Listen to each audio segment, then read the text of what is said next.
Be part of the conversation on everything sports. You can tweet us your questions and your comments using the hashtag Sunday Sound Off. Let's introduce tonight's panel. This is a 4th of July weekend. One guy who always sets off the fireworks, Seren Petro, Sports Radio 810, on the program from 10 to 2 every day. Seren. Frank, yes. All 10 of my digits, and I plan on keeping them that way all the way through the weekend. That's the big plan. So far, so good. All right, buddy. Then the guy, we don't want to call him the big dud, but we'll call him the dud for 4th of July. It is none other TJ Carpenter from Sports Night. How you doing there, Short Fuse? I'm doing all right. Hey, Frank, I'm glad to know that even at your advanced age, you're still making new friends. I saw you made a new friend this week. Oh, yeah, I did, as a matter of fact. So we'll get to that later. Okay, and the one guy who would never set off fireworks because it's illegal, folks, okay, is none other than Blair Kirchhoff from the Kansas City Star. Blair, how are you? I'm doing great, Frank. Great to be here. I thought I would give our viewers a little behind the scenes. When your guests get here, they have to text you to get in the door, and you don't send a staffer. You come in and let us in. But it turns out you let just about any creature in this building. And here is proof of that. Where's my buddy Rocky? There's Rocky. That's my pet squirrel.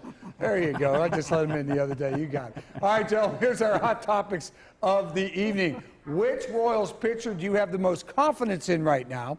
Chiefs head coach Andy Reid rated 6th best by NFL.com. Where do you rank him? Number 3, will the United States men's national team ever win a World Cup in your lifetime? But first, for our question of the week, what grade do you give the Royals at the halfway mark? Seren, where do you stand? You know, I'm going to give him a C, and I wavered on this one. I thought about it, with the injuries. I think you could bump that up to a B. They've overcome a lot of different injuries and a lot of adversity this year and shown some, some toughness. I think you can also say that, wow, the pitching, the guys that haven't been hurt have really disappointed. So I think a C. They're still in it. They're 5 games over 500. They've got a chance to make a run at it, and they need probably an A- or at least a B+ with help. But an A- or better in the second half to win this division. But I don't think you can get too down on this team. Again, adversity happens over the course of 162 games. Last year was really buried, and nobody really noticed the fact that in August and the beginning of September, they were losing ground, and then they flipped the switch the last week to hold off the Blue Jays.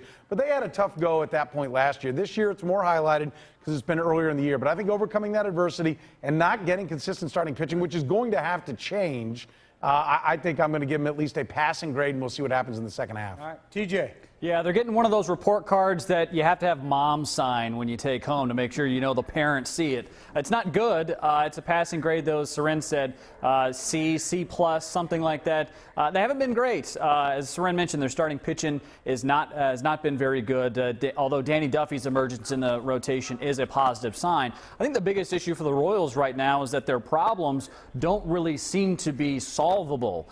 We saw this team play exceptionally well offensively when they were behind in games in the 7th inning or later. Their pitching in the bullpen was fantastic. So their bad starting pitching ERA didn't really hurt them last year. They were 13th in the American League last year, and it wasn't a problem. This year it clearly is, especially given that they've had so many lopsided scores on the road that their offense doesn't even try late in games. So for them to bounce back here, I think that they're going to need better offensive play on the road. They're going to need better starting pitching, but I don't really know where that comes from unless Yordano Ventura gets his act together or they make a trade at the trade deadline, and I don't know how realistic that is. Though I do think there is a possibility still that they can make a wild card spot, but I don't think that the division is really reasonably in contention right now.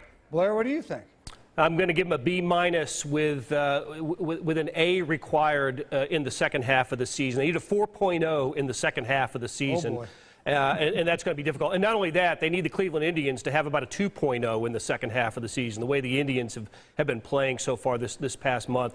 To me, it's all about the starting pitching. And we've seen some good signs lately. Duffy the other night, and every once in a while we'll see some consistency in the starting pitching, but it's not enough. And look, the starters are last in the American League in ERA. They're last in home runs allowed. They finally end that streak when Duffy pitched of giving up at least 1 home run in 19 straight games. And then they turn around today and give up 3 more to start a new streak. They're 13th in the AL in walks, so just a bad combination. The starting pitching has to get fixed for this team to make a run in the second half. All right, up next, Hot Topics. You're watching Sunday Sound Off.